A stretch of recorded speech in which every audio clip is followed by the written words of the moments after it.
Let's cross now to our reporter, Mahlako, who is obviously standing by for us from our M1 studio in Auckland Park, where the Minister of Basic Education will be making that all-important announcement for the class of 2021.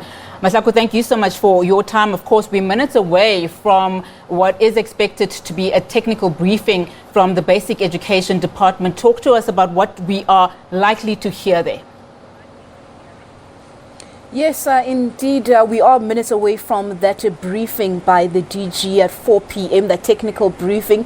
Understand, as we had said earlier on, that many surprises that will be contained in this briefing by DG Mweli, just at 4 o'clock. I suppose it also give us an inroad into what to expect from the minister's speeches. Where can we see the differences, the work that had been carried out by the department over the years in trying to strengthen, I suppose, and also iron out the systematic issues that exist within, the education sector in this country, the basic education sector in this country. But as with any other education sector in anywhere in the world, it's not only it's a partnership of sorts, if you would call it that. And I am joined by one of the DBE's partners, which would actually be the SABC. We do know that SABC has SABC Education, various programs that we see on SABC platforms that speak to issues of helping, or encouraging education within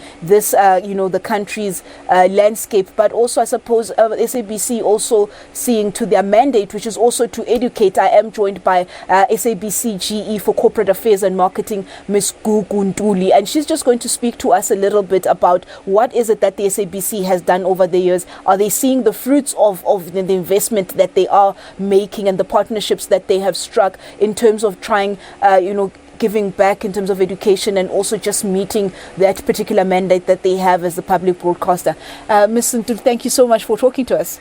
Thank you for having me. Can you just talk us through? We know that, there have been various programs. We were chatting earlier on about Mr. Smith. I mean, he was the man of the moment in the 90s, early 2000s. But there have been other, interventions that the SABC has had, or other programs that the SABC has over the years undertaken to support this mandate of educating, not just being, entertaining, but also education.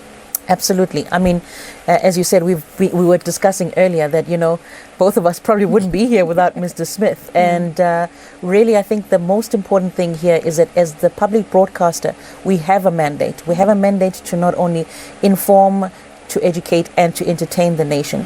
And for us, this is not just about our mandate. It's about a responsibility to ensure that every single child in this country has an opportunity to be educated.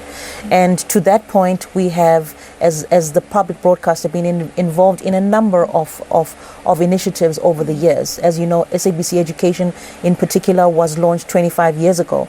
And through this particular platform, we've had various curriculum-based programs that have been running on both radio and television. And then also we've got a digital platform called SIVA, where learners can access various subjects, curriculum information, past papers, tests and questions, etc., that are very useful to them. Just at the outbreak of the pandemic, we all know what happened with schooling and learners in particular. The SABC actually launched an actual dedicated SABC channel. And that channel has been instrumental in really getting many of our learners to have access to classroom experiences outside of the actual class. And you saw what the outcome of that last year was, where we had a very decent pass rate despite the challenges in the country. And we continue to do that. And so we are very proud as the SABC to have this partnership with the DBE, where we've been able to support learning throughout the years. And we're very excited today to see how our learners have done. But I suppose also, Ms. Ntuli, it's the reach that the SABC had. I remember sitting in Limpopo and listening to one of your programs. It was actually a curriculum-based program during just around that 2020 year. I mean, are you seeing a lot of good works that is coming out of this in terms of the results that you are seeing? I mean, your listenership, as well as when you look at your platforms, are people able to access this? Are you satisfied in terms of what is going on in terms of access to these programs? Look, I think one can never be satisfied. I mean, educating a child is a mammoth task, and really kudos to the ministry and the administrators and the teachers that are actually custodians of this particular task. We as the SABC just have to continue to support wherever we can. We had a very successful program last year called Wars and Matrics, which was a revision program that actually had an opportunity for students to call in interactively with teachers virtually. There were past papers, they were assisted through that. So it was for us, we believe that such interventions in partnerships with DBE have been very successful. What we pride ourselves with as the SABC is we don't just stop at the actual programming on radio, television and our digital platforms. We are actually quite involved on the ground as well.